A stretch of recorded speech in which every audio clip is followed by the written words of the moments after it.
Hey, Glovelies, and welcome back to Glove Actually. I'm Courtney. I'm Hallie. And I'm Melissa. And this week we have lots to talk about. As most of you may know, this weekend, the National Baseball Hall of Fame in Cooperstown, New York will be inducting 3 new members. So in celebration of that, later in the episode, we will be joined by our bestie, Bryce, returning to the pod, aka the commissioner of the online behemoth known as the MLB Hall of Pretty Good. But as always, if there's anything you want us to talk about here on the podcast, be sure to leave it in the comments and be sure to follow us on Instagram, TikTok, and subscribe to the Glove Actually podcast wherever you get your podcasts. And be sure to turn on those post notifications to stay in the loop when we post new episodes every Wednesday. All right, Glovelies, let's kick things off as always with our Pookies of the week. Melissa, who's your Pookie of the week this week? My Pookie of the week this week is going to be Taylor Ward. Yes, I picked another Oriole.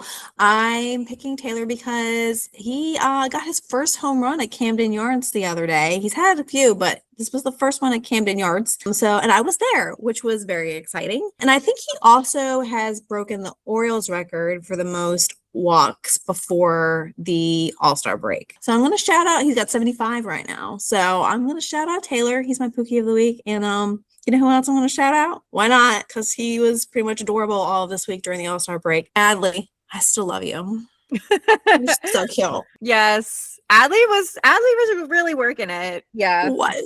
Well, the only other thing that I will say as far as this past week has gone is nothing made me happier during the home run derby or during the All-Star game or during the entire All-Star weekend as much as I was happy to see Brian Baker close out the All-Star game with Adley behind the dish. Nothing made me happier. Amazing. It was beautiful. Oh. Probably the cutest thing of the entire week. I'm not kidding. I cried. Oh, that's so sweet. I was a big baby. Wow. Yeah. That's crazy. Anyway. Cry-worthy moment. Yeah. Hallie, who's your Pookie this week? My Pookie this week is World Cup breakout star Erling Haaland's taxidermied raccoon that he brought home from America. I've been obsessed with it for like many days now. But when he got home to Norway, he was seen getting off the team's plane with 2 things in his hands, his massive Birkin and a taxidermy raccoon clutching a whiskey bottle. And since returning home, revealed he has 2 taxidermied squirrels to be the raccoon's friend, and briefly had a poll up to name the raccoon. I like that. Perfect. I love it.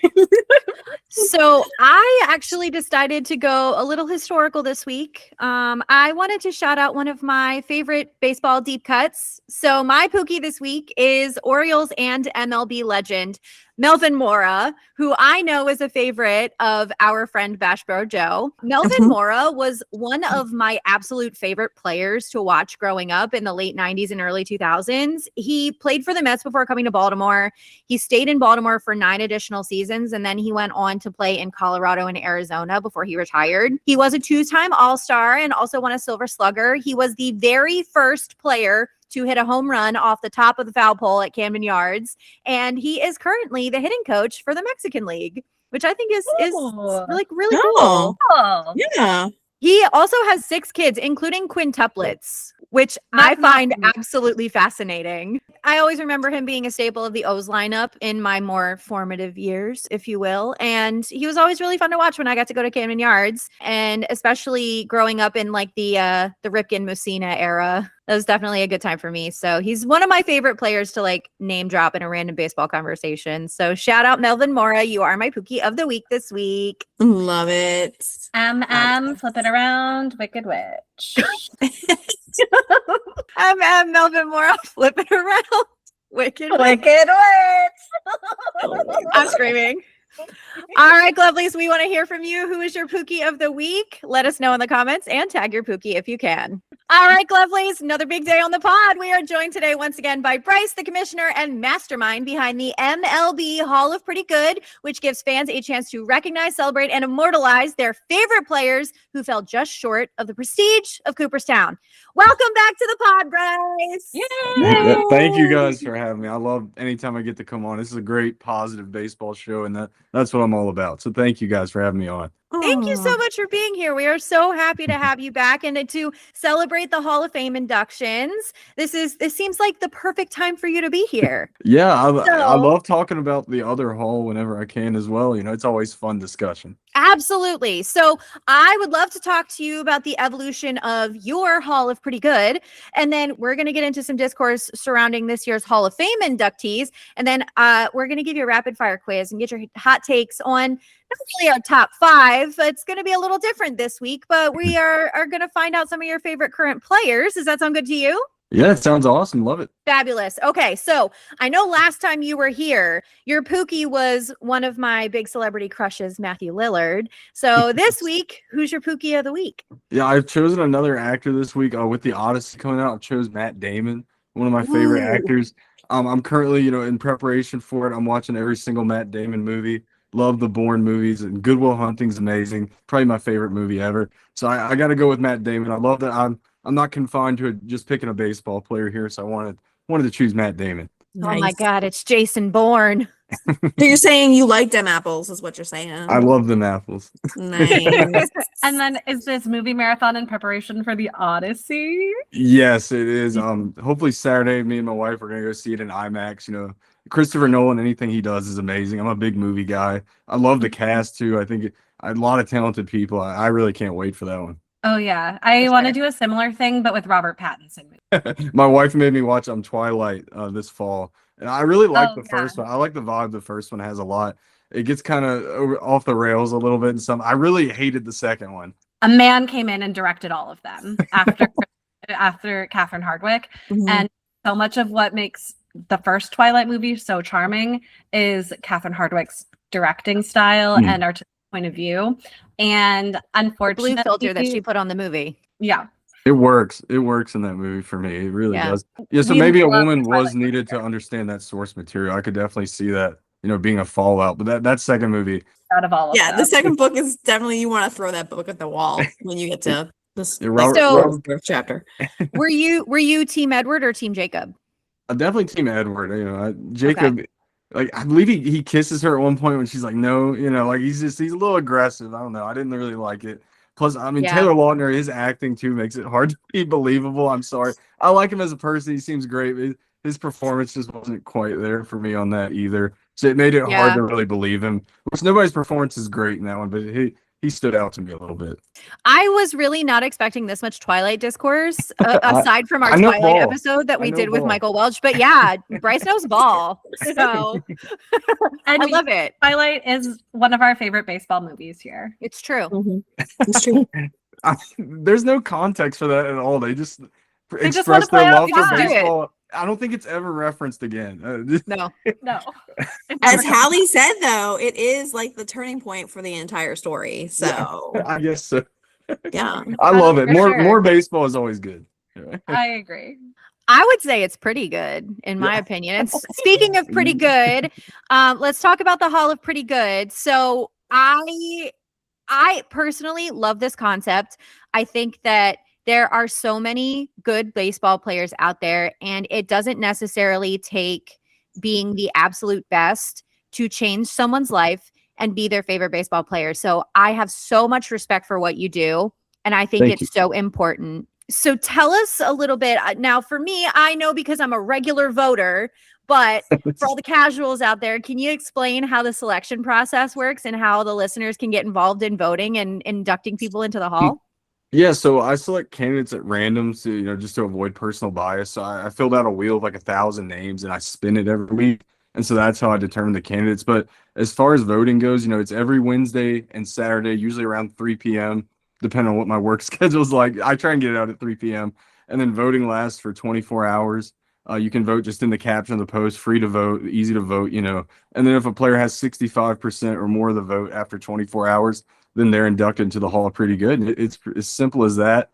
It's just a way to appreciate guys like you brought up Melvin Mora. I absolutely adore Melvin Mora. The first MLB game I ever went to when I was 7, he had a walk-off home run in the 12th inning.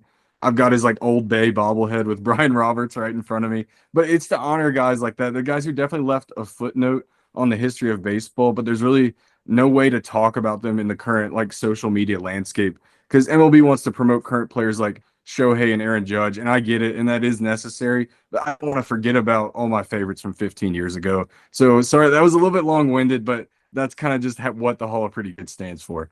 Not at all. It was not long-winded at all. I love it, and I think that is a really great representation of what it is. So you've had some really special opportunities because of the notoriety of the Hall. You've been invited to call some minor league games and throw out some first pitches. What has been the most special and meaningful opportunity that you've had? I'm wearing their hat right now. I'm from Lynchburg, Virginia, and we have a minor league team here. It's the single A affiliate for the Cleveland Guardians. They were called the Hillcats growing up. Now they're the Howlers. Just last week, they let me come in their booth and be like broadcast an inning. Last year, they let me do play-by-play, and I've been going to games since I was 5 years old. It was the first game I ever went to. My stepdad and my mom took me. I go to probably 10 games a year every year. And so I almost just felt overwhelmed. I got to step in the press box and actually talk to through the mic, and just see my face on the monitor. Like, it was just crazy how I was 5 years old watching a game on the bleachers, and now I'm in the press box. It was just really meaningful to me, and I'm really happy they let me do that. Ah, that's so surreal. I love that. So one of the things I did want to mention is that you work in education. Yes. So and you work in special education specifically. So tell us a little bit about what made you want to do that. Yeah, so I'm a special education para. I'm not a teacher. What I do is I'll pull special needs children out of class for, mental breaks, physical breaks, or to take tests in isolated rooms just to help them out. Or sometimes I'll sit next to them in class to keep, certain behaviors in check, or just to help them stay on task with their work. What inspired me to do that? My older brother, he's about to turn 28.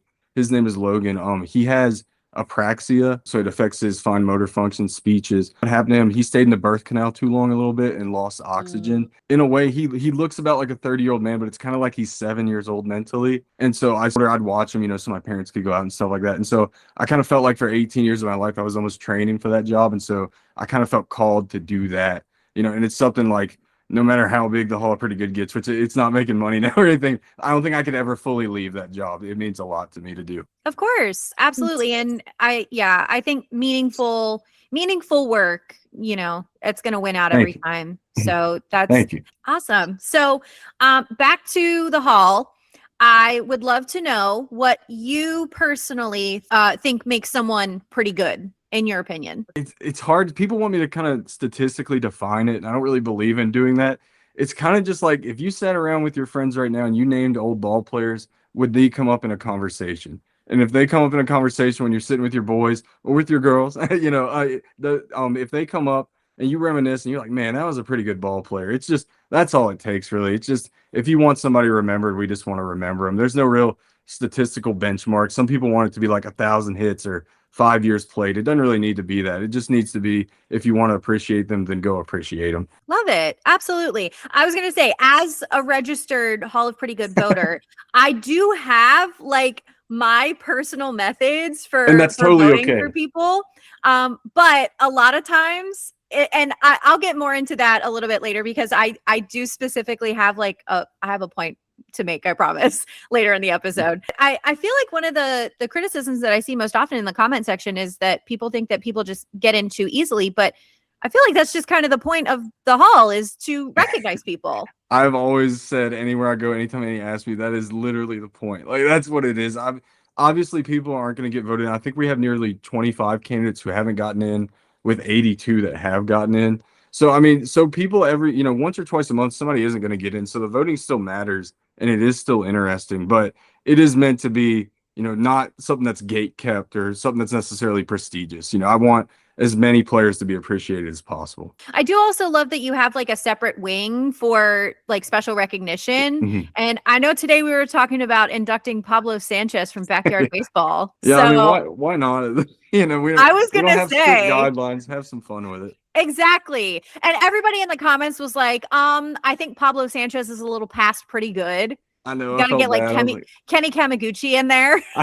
That was a pretty impressive ball knowledge about the community. But Pablo Sanchez, he's been requested quite a bit, and so I usually try to lean on the request when it comes to these honorary inductions. So I feel like a lot of people want it, and the vote in the channel seems like they do too. So hopefully people can get over and just have some fun with it. That's all this is about, is just everybody having fun and celebrating their favorite players. So I'm so happy that you have brought about a platform to do that. So just big thanks from us here at the club, actually. Of course. So want to get into a little bit of talk about the 2026 MLB Hall of Fame inductees. So we've got 3 3 inductees this year. We've got 2 that were voted on on the ballot.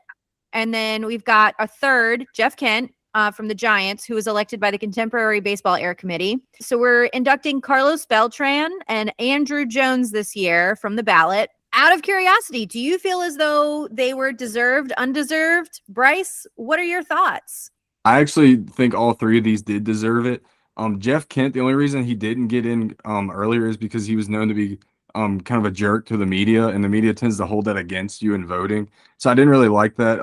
He hit alongside Barry Bonds for a lot of years with the Giants, won an MVP, and doing all that as a second baseman too matters, in my opinion.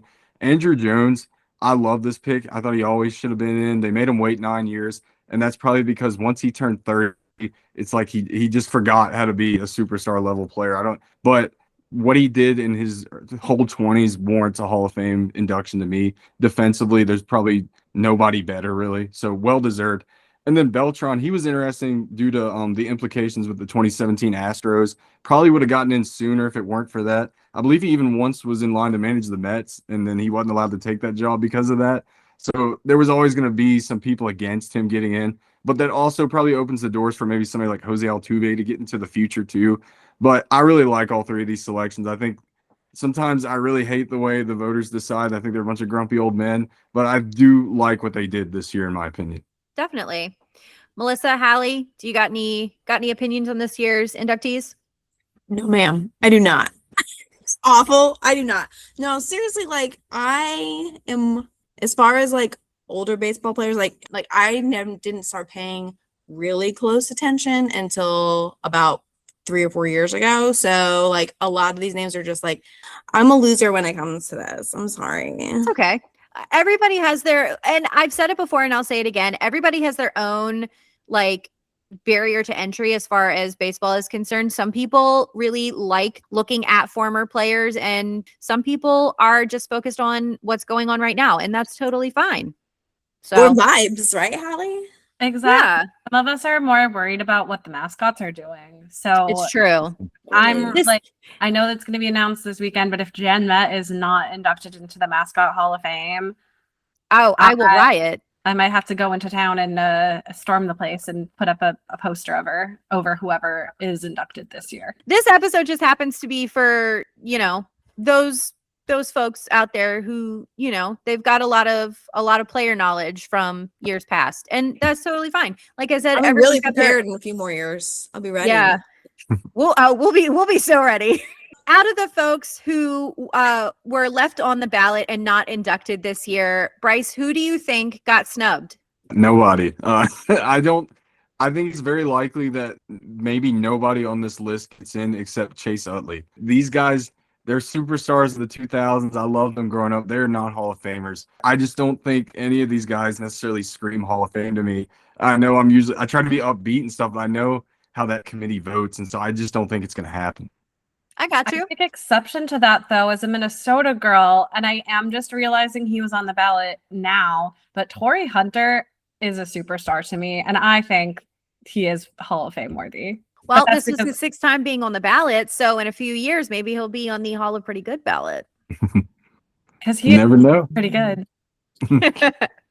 I know Dustin Pedroia is someone that I definitely hear a lot in the Hall of Pretty Good conversation. Someone that it surprised me, Manny Ramirez was in his 10th and final year of eligibility. So the voters will obviously want to know, will Manny Ramirez be Hall of Pretty Good eligible? He will not be due to the B WAR threshold. I have a WAR threshold of 38.6, and so I'm pretty strict about the rules. That's one of the only things I'm strict about, because if we start welcoming in too many high profile guys, it kind of loses its purpose, which was to recognize kind of under the radar guys. So a player like Manny Ramirez, I don't think anyone on this list would actually be Hall of Pretty Good eligible looking at it, because they all have over 38.6 B WAR. So it's out of respect for how good they were, really. It's not like me trying to diss them.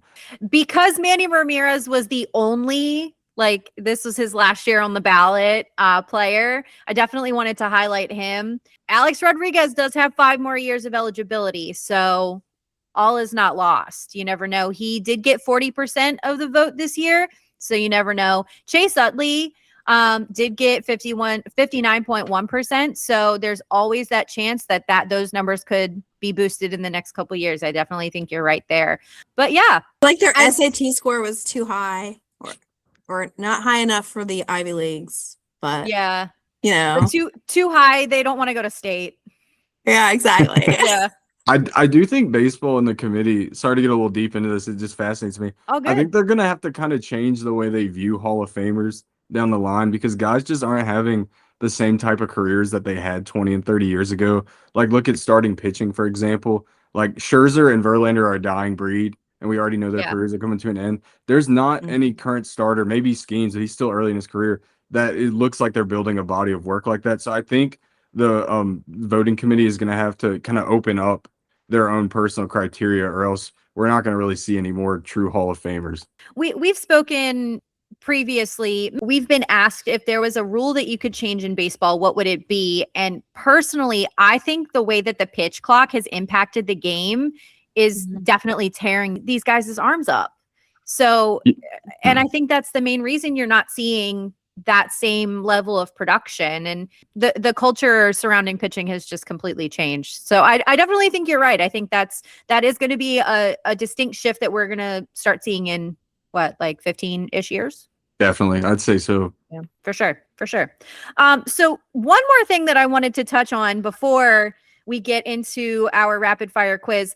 There is another online hall. I don't know if you're aware of the other online hall. I don't think so. Maybe. I don't know. It's okay. So I actually had someone reach out to me. They wanted to establish the Hall of Very Good. I guess saw that. They wanted to catch the players that were in between the Hall of Pretty Good and the Hall of Fame. So they wanted to catch the Manny Ramirez's of the world.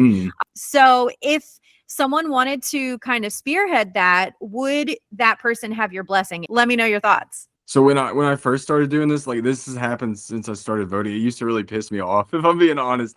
But then I kind of realized that it's just because somebody appreciated what I do. And so Of they kind of course. just want to do the same thing. And so I really don't take offense to it. I might not always interact with it, and it's hard to see every DM and collab and stuff, but it doesn't bother me whatsoever if people try and like repurpose what I've done and make it their own in some type of different way. Maybe please don't make like a Hall of Pretty Good, don't Yeah. directly, but like a Hall of Very Good, I'm fine with it. It doesn't really matter to me at this point. It's all good. Just, keep Perfect. it positive. That's all I'd say. Keep it positive. I absolutely agree with that. I think if they can take the same spirit that you put behind the Hall of Pretty Good, I think that'll definitely, keep them up where they need to be. You know what I mean? Oh yeah. Absolutely. All right. Well, Bryce, thank you so much for diving into the hall with us. Hallie's going to give you a rapid fire quiz so that the Glovelies can get to know you a little bit better. Are you ready? I am. All right. Take it away, Hallie. Okay. What is your favorite sport? Water polo. No, I'm kidding. Baseball. And who is your favorite sports team? The Boston Red Sox. Very nice. Do you have a current favorite active athlete? Yes, Rob Refsnyder. He played for the Red Sox for a while. He's with the Mariners now, but he's my favorite. Do you have a comfort TV show or movie? Yeah, either New Girl or Community. Ooh, yes. Ooh, cool. I'll bet. Yep. Do you have a hidden talent? No, but I have one that I tell people sometimes. I can name like every president in order. That's a hidden talent to me. I'd be impressed if somebody That did. is a hidden talent. Yeah. Not many people can do that. Do you have a favorite ballpark? Yeah, PNC Park changed my life as a teenager. I loved it. And do you have a favorite ballpark snack? It used to be hot dogs, but pretty much for the last year or two, I've been getting like nachos every time I go to a game. I love it. Awesome. And if you played baseball, what would your walk-up song be? I really love the song One Kiss by Dua Lipa and Calvin Harris. I love that song. I listen to it while I play the show. I don't know why. I just always have loved that song. So that'd be my walk-up song. Excellent. And do you have a favorite sports memory that you would like to share? Yeah, I actually referenced this earlier on my first ever MLB game, Melvin Moore with the walk-off home run. Definitely. I still remember it, even though I was 7 years old. I remember it like it was yesterday. Amazing. Incredible. I love it. I was wondering if it was still going to be Dua Lipa because in my mind, I was like, I know what your walk-up song was going to be like the last time we spoke, but sometimes things change. Not yet. I'd keep it the same for now, at least. Hell yeah. We love Dula Peep. All right. Well, moving on, Glovelies, we are going to dive into our top 5 of the week, except this week it's not going to be a top 5. It's going to be a little different. We like to switch it up sometimes. And this week we will each be crafting our own personal Mount Rushmore of current active baseball players, some of whom might be future first ballot Hall of Famers, some of whom might be future first ballot Hall of Pretty Gooders. We shall see. So, Bryce, since you are our guest, would you like to reveal your Mount Rushmore of current baseball players? Yeah, I would. First, I would have to go with fellow Virginia native, Justin Verlander. I feel like when I think of pitching over the last 20 years, it's been him and Scherzer, and for whatever reason, Verlander kind of just comes into my mind first. Maybe it's the Virginia connection. We grew up like an hour and a half away from each other. I love whenever somebody who's near me kind of makes it big time. It always feels super cool. So Justin Verlander, definitely my first choice. I went with kind of, just whoever I thought would be a future Hall of Famer, like who could potentially be on MLB's Mount Rushmore someday. So obviously I went with Shohei Ohtani. I mean, he feels like somebody that could legitimately be on MLB's Mount Rushmore someday. So I had to go with him. I feel like there's nothing new to really say about him or anything at this point. He's just Shohei. So, I mean, that's why I chose him. Next up, I did go with Max Scherzer. I feel like he needed representation as well. I went with, I guess 2.5 pitchers because Shohei's kind of I think of him as a batter. I went with 2 pitchers, 2 batters. And then next up, I went with Freddie Freeman. Okay. Quiet, nice guy. He's got it all. I think he could be the last player we might ever see get 3,000 hits realistically. So I think he deserves it if we're looking at current, Mount Rushmore type players. Love Freddie Freeman. I have his jersey in the closet, have his bobblehead. He feels iconic to me, so I had to put him on my Mount Rushmore. Definitely feels iconic. He was actually a former Pookie of the Week. So my question for you is, because I truly believe in my heart of hearts that Freddie Freeman will be a first ballot Hall of Famer when he is inducted, not if, when he is inducted into the Hall of Fame. Do you think he's going in as a Brave or a Dodger? It's got to be the Braves. If he hadn't won a ring with the Braves, I would say Dodgers. I believe his MVP came with the Braves as well. I'm telling you, those rings in LA don't mean as much as that one ring in Atlanta. It really doesn't. And the landscape of baseball, to him personally, and I remember this story. I don't know if anybody remembers when he left Atlanta and went to LA, his agent evidently didn't fully notify him about an offer from the Braves until after he had already signed with the Dodgers. So he fired his agent after that. So, I mean, it got pretty messy. I remember that when it was unfolding. And so I think his heart was still with Atlanta. I think he wanted to stay with Atlanta. So he's going to go in as a Brave, I feel like. I think he's any, hard feelings he might have had when leaving, it's going to be gone. He cried when he went back. So it's got to be a Brave for me. Of course. Absolutely. I love that answer. I think this is a really solid Mount Rushmore. You got a lot of representation up there. You even got heterochromia representation. Thank you, Max Scherzer. So we love it. Love representation all around. All right, Melissa, what you got for us? All right. I first went with Shohei because I feel like this day and age, how could you not put Shohei on Mount Rushmore? I mean, he pretty much is baseball right now, right? And he's everything in baseball. So he's a pitcher, he's a hitter, he's powerhouse all around. Then I picked Aaron Judge because I feel like everybody knows who Shohei is. Everybody knows who Aaron Judge is. My last 2 I struggled with.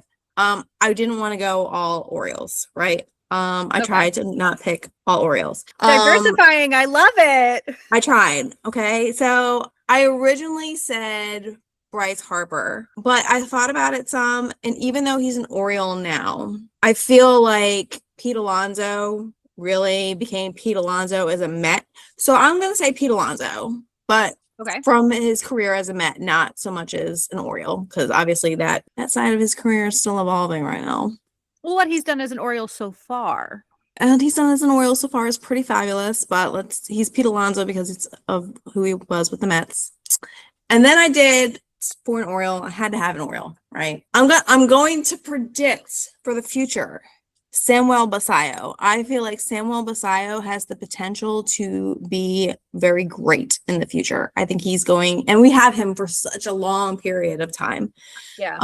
He's going to be our lifetime player there. So I feel like, and he's already doing great things this year. I mean, I don't think, and this may be my bias speaking, I don't think we can do without Adley yet. I think we still need Adley, but he's already grown a lot in the last year. So I see over our 8-year contract Basayo being really great and being worthy of being on Mount Rushmore. Okay. So All right. that's mine. I don't hate it. You also Okay. have quite a bit of diversity on here as well. You've got, I tried.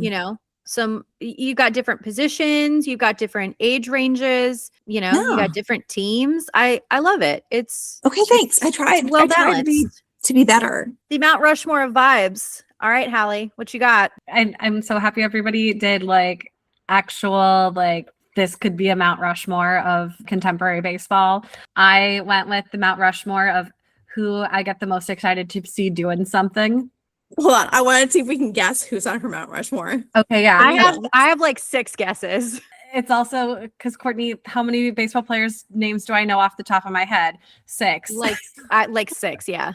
Yeah. So 4 of the 6, you're probably going to be right. So in no particular order, I have Kike Hernandez. I'm always excited to see his little necklaces. I think that his existence on social media is a lot of fun. I'm not like sure if he's as good as I think he is, but like he's on the Dodgers. I think they all have to be pretty good, right? He's the Dodgers personality hire. Yeah. Okay, perfect. It's the worthy. Me of the Dodgers. Correct. I also have Junior Caminero. I think that is not going to be very controversial. He's fresh off an exciting week at All-Star Week. Almost getting his hand broken. Oh my God, that was like honest to God horrifying. So scary. I also have Muffins himself, Colton Cowser. That means one of my predictions is not making the Mount Rushmore. Oh my God. Oh my God. And then I also am going to round it out with Stephen Kwan. I knew I it. knew that I was going to call Stephen Kwan. Yeah. Yes. So Courtney, who did I not? I Brian thought- Liu? I thought she was going to pick Cal Raleigh, Well, yeah, him too, but Yeah. a Mariner nonetheless. but not his face. Just Yeah, the honorable mention Brian Wu. All right, there we go. Absolutely. I love and it. like I was looking at my list and I'm like, should I swap somebody for Brian Wu? And I'm like, no. I thought of these guys first. That's my Mount Rushmore. I love it. I do. I love it All too. right. This is a, you know what? This is a good list. It's a It nice is a good list. list. And also, if I may say, you may have to censor this. Dream blunt rotation. I'm not censoring it. Please, boys, don't get caught doing drugs. Thank you.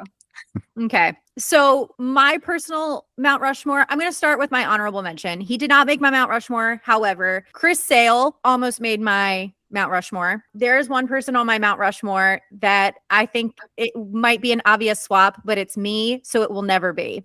Chris Sale, 10-time All-Star. He's won the pitching triple crown, a gold glove, Cy Young, comeback player of the year, like 3-time strikeout leader. He's got an immaculate inning. You can't argue with the facts. I think that aside, right up there with Verlander and Scherzer, he's one of the great pitchers that we're seeing currently. Also went with Salvador Perez. We love catchers here on Glove Actually, and he's one of the more iconic ones. He's a 9-time All-Star, 5-time Gold Glover, 5-time Silver Slugger. He's been the home run co-leader. He's been the RBI leader. He's won the Roberto Clemente Award. He also won the WBC with Venezuela, and he won a ring with Kansas City in 2015. And he's been there since he was 16 years old. So that is a legacy player for the Royals if I've ever seen one. Also, I also put Pete Alonso on my Mount Rushmore. 5-time All-Star, National League Rookie of the Year, Silver Slugger, home run leader, RBI leader. He currently has the second longest consecutive game streak in Major League Baseball. He's a great leader. We've seen that in the Baltimore clubhouse. He's worked really hard to integrate himself not only into the team, but also the culture in the city of Baltimore. He gives back to the community with the Alonso Foundation. So he supports youth, veterans, and animal causes. So overall, I think he's really up there for me. I've always admired Pete Alonso, even before we had him. But now that I get to appreciate him as a player and not as an opponent, it's even better. Also, I went with Mookie Betts. He's an 8-time All-Star, 4-time World Series champion. He's been MVP, Gold Glove, Silver Slugger, Roberto Clemente Award, AL batting champ. He's won the WBC.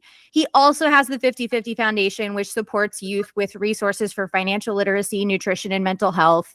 And I think he is someone who has not only made a stamp on the game of baseball, but also just the world in general. And he uses his celebrity for good. So love Mookie Betts. I think this goes without saying, you know who my last person is going to be. It's Ryan O'Hearn. What? I'm sorry. That's so crazy, Courtney. How did I you never know? would have believed it. How did you come up with him? Listen, he is hands down my favorite baseball player. He made me fall back in love with baseball again. Just seeing the success that he's had for the last couple years has just been nothing short of amazing to me as a fan. He is now the 18th player in MLB history to score double-digit RBIs in a single game. He hit 3 home runs in one game, a grand slam, and 2 3-run homers to score 10, which also set a franchise record for the Pirates. He was the first, and that actually was a Pirates record from 1939. He's a fantastic utility player. He shows up every day. He's happy to be there. And he goes wherever you tell him to go. The thing that has inspired me the most is the way that he completely revamped his career halfway through. He spent so many years with the Royals just kind of struggling and not really being able to kind of figure it out and turn the corner. But he's made so many strides since he got his second start with Baltimore. He has used every day as an opportunity to get better and become a better player. He's also, because he's a veteran player, he's a great leader in the clubhouse. He's a great teammate. And on top of that, he also gives back to athletes and kids with special needs. So he may not make it to Cooperstown. I know they asked for his helmet that he was wearing when he scored those 10 RBIs in that one game. However, if anyone is going to make it into the Hall of Pretty Good, it's Ryan O'Hearn. And he wants to be there. He does. So He does. if Ryan O'Hearn has 0 fans, it means I'm dead. Like, just No, hands we're down. dead. We're both. That's I true. may not love him as much as you. I do love him though. We're dead. Yes, for sure. Exactly. I'm sorry, Chris Sale. You are edged out slightly by Ryan O'Hearn. Slightly. Slightly is an understatement. But We'll make a statue for you at the bottom. so yeah, Ryan O'Hearn. This may come as a complete surprise, but I'm shocked. all right, Lovelies. Well, what did you think of our Mount Rushmores of baseball players? Who is your Mount Rushmore of current baseball players? I would love to know. We would love to know. Let us know in the comments. All right. Now, Glovelies, before we wrap up, we are going to leave you, as always, with some recommended media for this week, brought to you by our very own No Regrets reader. Take it away, Melissa. This week, we're going to cover one of the greatest baseball movies of all time. Here's a hint. It stars the actor that, according to the Google machine, has starred in the most baseball movies. That's right. Today, we're talking about Kevin Costner in Field of Dreams, a sports fantasy drama from 1989. Also starring Amy Madigan, James Earl Jones, Ray Liotta, and a young Gabby Hoffman. This is probably one of the most well-known baseball movies ever. It was nominated for multiple Academy Awards, and it made the line, "If you build it, they will come," a common phrase throughout pop culture for generations to come. So Ray lives on his corn farm with his wife, Annie, and his daughter, Karen, and he's happy with his family, but not everything is well in his life. His farm is on the verge of financial collapse. His father passed away before they had an opportunity to reconcile their differences, and Ray also has a deep-seated fear that he is growing old without achieving anything great. Walking through his cornfield one night, Ray hears a whisper, "If you build it, he will come," preceded by a vision of shoeless Joe Jackson. Ray gets in his head that he is meant to build a baseball field in his cornfield and convinces Annie that this is something that he is meant to do. As he builds the field, more visions of the baseball players from the 1990 Black Sox scandal appear to play in his field, along with a new message: ease his pain. And so continues a mystery for Ray as he fights to keep his farm, his baseball field, and his new dream to bring people to his field to enjoy baseball. Whose pain is he supposed to ease? If he builds the field, who's going to come?